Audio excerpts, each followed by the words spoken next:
आज हम एक ऐसे टॉपिक पर बात करने वाले हैं जो हाल ही के सालों में पिछले 2 से 3 सालों में बहुत ज़्यादा चर्चा में रहा है। और वो टॉपिक है दोस्तों, आखिर क्यों न्यूजीलैंड के लोग अपने देश को इतनी ज़्यादा तेज़ी से छोड़कर जा रहे हैं। न्यूजीलैंड ये कोई ऐसा देश नहीं है जहाँ पर बहुत ज़्यादा गरीबी हो, कोई वॉर लगी हो या फिर लोगों को बहुत ज़्यादा किसी बीमारी का डर हो, बल्कि न्यूजीलैंड तो पूरी दुनिया का एक ऐसा देश है जिससे ज़िंदगी जीने के लिए क्वालिटी ऑफ लाइफ के मामले में, HDI के मामले में दुनिया का बेस्ट दर्जे का देश माना जाता है। आज के दिन दोस्तों सबसे कम करप्शन में ये नंबर 1 है, क्वालिटी ऑफ लाइफ में हमेशा ये टॉप 5 में बना रहता है, HDI में ये कंट्री टॉप 10 में अक्सर आपको देखने को मिलेगी। लोगों की एवरेज कमाई, यहाँ पर एक इंसान की एवरेज कमाई अगर एक साल की मैं आपको बताऊं तो तकरीबन 38 लाख इंडियन रुपए है। इतना अमीर देश है, पैसे की तंगी नहीं है, देश में करप्शन बिल्कुल नहीं है, सबसे साफ हवा दुनिया में नॉर्वे के बाद आपको न्यूजीलैंड देश में ही देखने को मिलेगी। लेकिन इतना अच्छा देश है रहने के लिए, आखिर क्यों फिर भी यहाँ के लोग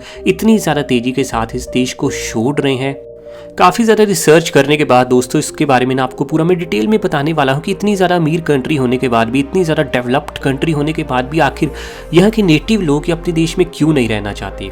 इसका अगर मैं आपको सबसे दोस्तों जो पहला कारण बताऊँ ना, तो वो है कॉस्ट ऑफ लिविंग क्राइसिस को लेकर। कॉस्ट ऑफ लिविंग आज के दिन न्यूजीलैंड में आपको हर चीज़ पूरी दुनिया के मुकाबले सबसे ज़्यादा महंगी देखने को मिलने वाली है। यहाँ कॉस्ट ऑफ लिविंग में दोस्तों मैं हर चीज़ की बात करने वाला हूँ, चाहे आप नॉर्मल ग्रॉसरी की बात करें, चाहे आप पेट्रोल प्राइसेस की बात करें। हाल ही में दोस्तों जो यहाँ पर आपको वॉर देखने को मिली है ईरान की, कॉन्फ्लिक्ट ये बड़े लेवल का USA, इजराइल और साथ ही दोस्तों ईरान का हमें देखने को मिला है। इसके चलते पूरी दुनिया में शॉर्टेज आपको देखने को मिली है ऑयल की, पेट्रोल डीजल की।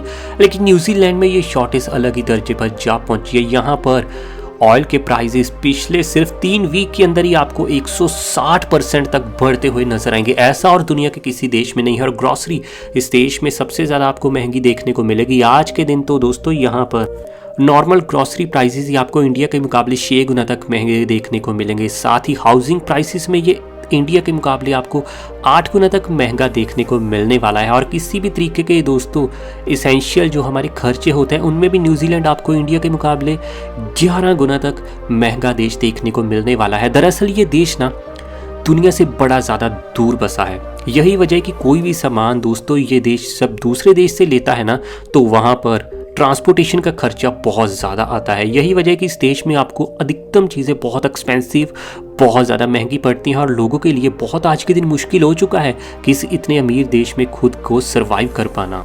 और इस देश के दोस्तों जो सबसे टॉप के आपको 2 शहर देखने को मिलेंगे ना, ऑकलैंड और वेलिंगटन। यहाँ पर तो लोगों की एवरेज सैलरी के मुकाबले ना जो एक साल में वो कमाई करते हैं, यहाँ पर घर की कीमतें उसके मुकाबले आपको 9 गुना तक ज़्यादा देखने को मिलने वाली हैं।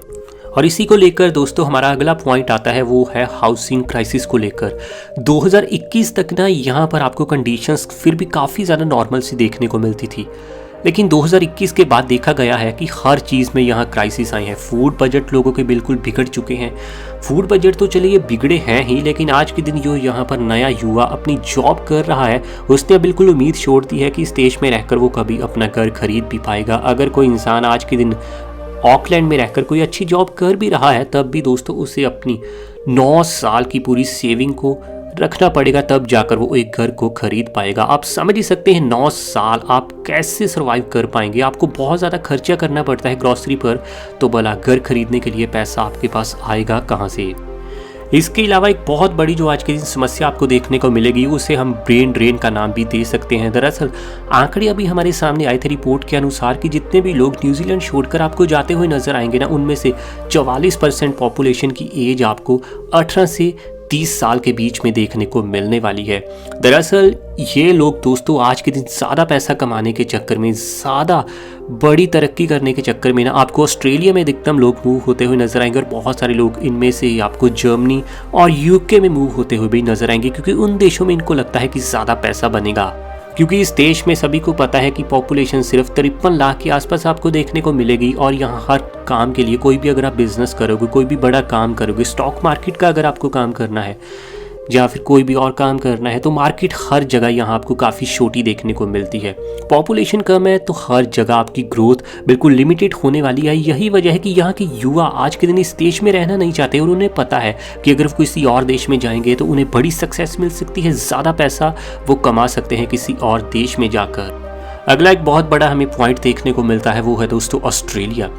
इस देश के बिल्कुल पास ही में आपको ऑस्ट्रेलिया देश देखने को मिलेगा, जहां पर आज के दिन जॉब में भी आपको ज़्यादा कमाई होती है, घरों के प्राइसेस वहां आपको सस्ते देखने को मिलेंगे।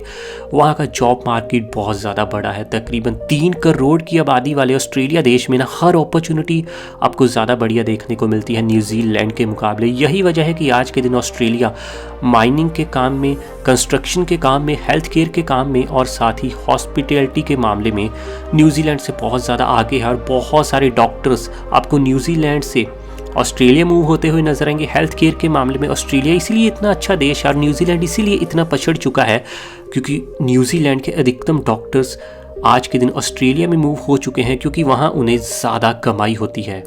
बहुत सारे लोगों का तो आज के दिन ये भी कहना है कि न्यूजीलैंड में रहकर आप सिर्फ सर्वाइव कर सकते हैं, लेकिन ऑस्ट्रेलिया देश में रहकर आप जिंदगी को बिल्कुल थ्राइव कर सकते हैं। अगला एक बड़ा कारण है दोस्तों, वो है लिमिटेड एंटरटेनमेंट। आज के दिन हर युवा चाहता है कि जिस जगह वो रहे, जिस शहर में या जिस देश में वो रहे, वहाँ एंटरटेनमेंट की कोई भी कमी ना हो, क्योंकि पैसे तो आप कमाते हैं एंटरटेनमेंट के लिए, ज़िंदगी को अच्छे से जीने के लिए। लेकिन आज के दिन न्यूजीलैंड दुनिया का एक बड़ा शांत किस्म का देश है, क्योंकि पॉपुलेशन बड़ी कम है, तो यहाँ पर ना आपको एंटरटेनमेंट उस लेवल के देखने को नहीं मिलते जिस लेवल के एंटरटेनमेंट आपको इंडिया जैसे देश में, यूरोप जैसे देशों में या फिर ऑस्ट्रेलिया में देखने को मिलते हैं। चाहे आप बात कर लीजिए नाइट लाइफ की या शॉपिंग कल्चर की, तो चाहे कल्चरल इवेंट्स की तरफ ही हम ध्यान क्यों ना दें, हर जगह आपको न्यूजीलैंड थोड़ा ठंडा, थोड़ा शांत सा देश देखने को मिलने वाला है। नाइट लाइफ यहाँ की उस लेवल की आपको बिल्कुल देखने को नहीं मिलती जिस लेवल की आपको यूरोपियन सिटीज़ में या फिर यूएसए अमेरिकन सिटीज़ में देखने को मिलती है। यहाँ की नाइट लाइफ काफ़ी डल होती है, शॉपिंग उस लेवल की आपको देखने को नहीं मिलती, हर चीज़ में वैरायटी आपको कम देखने को मिलने वाली है इस देश में, क्योंकि मार्केट काफ़ी ज़्यादा छोटा है।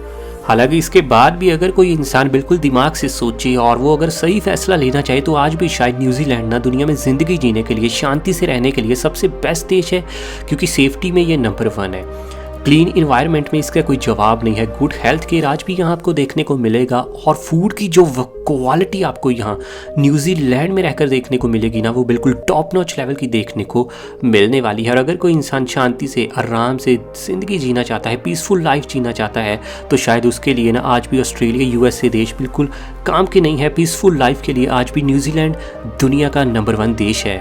इसके अलावा एक बहुत बड़ी वजह है न्यूजीलैंड को लीव करने की, वो है दोस्तों आइसोलेशन। आज के दिन इस नए युग में हर इंसान चाहता है कि वो दुनिया घूमे, दुनिया के अलग अलग देशों में घूमे। अगर आप यूरोप में ही देख लीजिए, यूरोप के लोग बहुत सारी दुनिया घूमते हैं, एशिया में आते हैं, अफ्रीका में जाते हैं और पूरे यूरोप में घूमते हैं। लेकिन अगर गौर से देखेंगे ना, अगर आप मैप पर गौर से देखोगे ना, तो न्यूजीलैंड दुनिया से एक अलग ही जगह पर बसा हुआ देश है, जिसके आसपास आपको कोई देश ही देखने को नहीं मिलता। और इसके आसपास अगर कोई बड़े दर्जे का देश है तो वो ऑस्ट्रेलिया है।